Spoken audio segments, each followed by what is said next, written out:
Bonjour, bonjour. 와인 큐레이터 사라수경입니다. 오늘의 와인 이야기는 와인의 평생 짝꿍인 fromage입니다. Le camembert et le brie. Je dirais que le camembert c'est plus crémeux.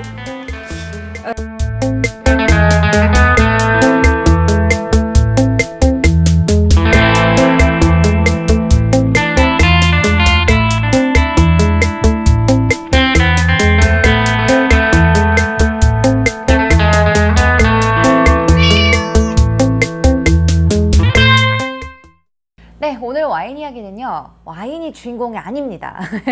하지만은 와인 안주로 너무 유명한 치즈, 불어로는 프로마즈라고 하는데요. 치즈 얘기를 좀 할 거예요. 사실 한국 분들도 와인을 먹으니까 괜히 치즈를 먹어야 되지 않느냐 이제 이런 말을 자주 하시는데요. 이게 뭐 괜히 생긴 게 아니라 정말 프랑스 사람들도 와인을 마실 때 치즈와 함께 자주 즐기고는 해요. 한국에서도 주로 반찬이 없을 때 그러면은 밥과 그냥 김치로도 되게 맛있는 식사를 할 수 있잖아요. 그래서 마찬가지로 프랑스에서도 빵과 치즈를 일상 속에서 즐깁니다.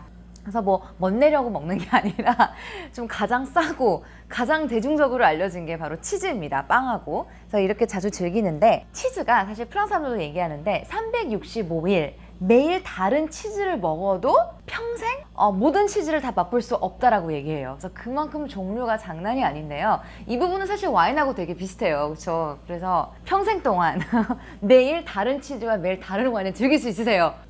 훌륭합니다. 근데 치즈가 이렇게 유명하지만은 주로 어떤 치즈를 먹고 있는지 모를 때가 많아요. 안 그러세요? 여러분도 마찬가지일 것 같은데, 레스토랑 가서 치즈 플래터가 나오면은 이게 어떤 치즈고 이거 어떤 역사를 갖고 있고 어떤 맛인지 좀 어려울 수가 있어요. 그 중에서도 이제 대표적으로는 브리 치즈와 캐먼베르 치즈가 있습니다. 근데 이 도대체 차이는 무엇인지 오늘 소개해 드릴게요. 그럼 도대체 왜 이 두 치즈는 다를까요? 일단 모양을 보면은 모양새는 달라요. 그쵸? 이 브리 같은 경우에는 삼각형 슬라이스 모양이고요. 까먼베르는 둥그런 모양이에요. 사실 브리도 똑같은 모양이거든요. 근데 훨씬 더 커요. 이만해가지고 이제 이걸 슬라이스로 파는 거고, 사실 그 치즈 가게에 가면은 그 이따만한 게 보이거든요, 브리가. 그럼 가서 저는 뭐 몇 그램 주세요 하면 이렇게 잘라줘서 줘요. 까먼베르는 조금 더 지름이 작아요. 프랑스에서도 이렇게 즐겨요. 보면은 일단 위쪽을 한번 볼게요. 위쪽을 보면은 둘 다 껍데기, 하얀 껍데기, 이게 다 곰팡이랍니다, 여러분. 아주 맛있는 곰팡이. 자, 약간 하얀 껍데기가 있고 안에는 이렇게 좀 꿀렁꿀렁한 텍스처예요. 굉장히 부드럽고 어떤 분은 조금 느끼하다고 생각할 수 있겠지만은, 네, 이게 한 치즈 종류라고 생각하시면 돼요. 그래서 이거는 프랑스어로 코트 플러리라고 하는데요. 코트 플러리가 무슨 뜻이냐면요, 코트가 껍데기란 뜻이에요. 그러니까 위에 보시는 껍데기, 플러리는 꽃처럼 피어오르다 라는 뜻이거든요. 그래서 굉장히 예쁘게 좀 곰팡이를 예쁘게 표현한 거예요. 그래서 곰팡이가 피어오른 껍데기라고 이해하시면 될 것 같아요.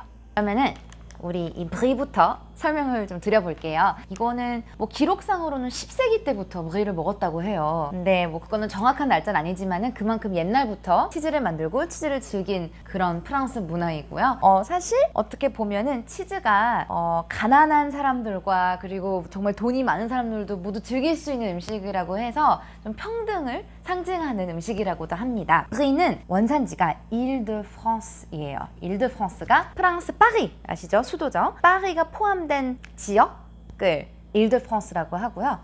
만드는 거 보면은 이게 그 생우유로 만든 거예요. 브리나 까먼베르나 다 생우유로 만든 치즈들이고요.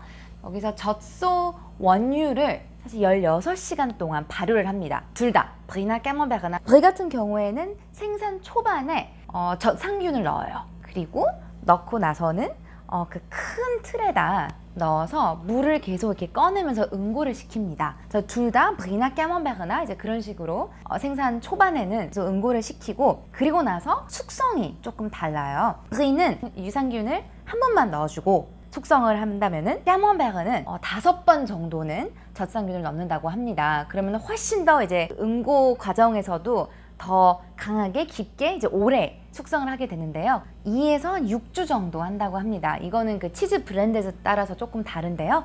아마 까먼베르가 조금 더 숙성 기간이 길다고 생각하시면 돼요. 그래서 사실 딱 그 향만 맡아도 까먼베르가 향이 훨씬 더 강해요. 그래서 거기에서 나오는 그 향이라고 생각하시면 되고요. 까먼베르는 원산지가 너르망디입니다. 이것도 프랑스 북쪽인데요.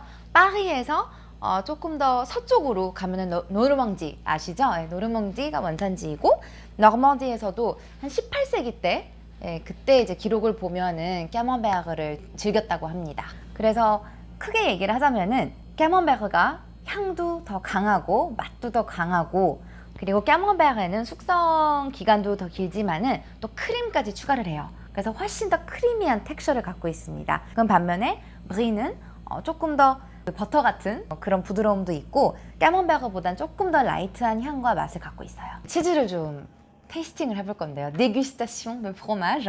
근데 원래 바게트를 사고 싶었는데 오늘따라 또 이 빵집에 바게트가 없는 거예요.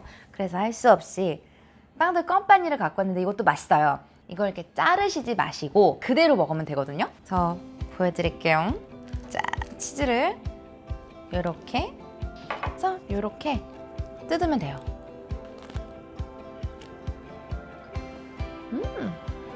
와인 어딨지? 자, 와인 페어링. 이게 사실 뭐 다양한 와인으로도 치즈를 즐길 수 있는데요. 저는 개인적으로 이렇게 굉장히 크리미한 이런 종류의 치즈는 저는 화이트 와인을 굉장히 좋아해요. 약간 느끼할 수 있어요. 조금 더 경쾌하게 살릴 수 있는 와인은 샤블리도 괜찮고요. 네, 프랑스 부르고뉴 그 여왕, 와인의 샤르도네의 여왕이라 불리고 있는 샤블리도 굉장히 잘 어울리고 아니면 아예 소비뇽 블랑, 이건 피노 그리, 조금 세미 스위트한 리슬링, 네, 이런 게 정말 맛있습니다. 그래서 경쾌하고 신선한 화이트 와인 혹은 조금 당도 있는 화이트 와인을 추천드리고요. 그래서 오히려 뭐 꿀이라든지 이런 거를 얻는 것도 물론 맛있을 수 있겠지만은 그 대신 오히려 조금 당도 있는 와인하고 한번 드셔보시면은 굉장히 좀 다른 느낌으로 또 치즈를 즐길 수 있을 것 같아요. 그만 먹고 마무리 좀 해주세요. 아, 네. 이거 중요한 포인트. 프랑스에서는 프랑스 가정에 가서 식사를 하시면요. 치즈는 후식으로 나옵니다. 마지막에 샐러드와 함께 치즈를 후식으로 저희는 즐기거든요.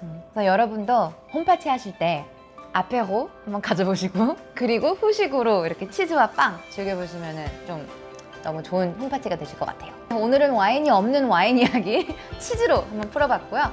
재밌었다, 너무 좋은 정보였다 하시면 구독과 좋아요 꼭 부탁드릴게요. Merci et à bientôt.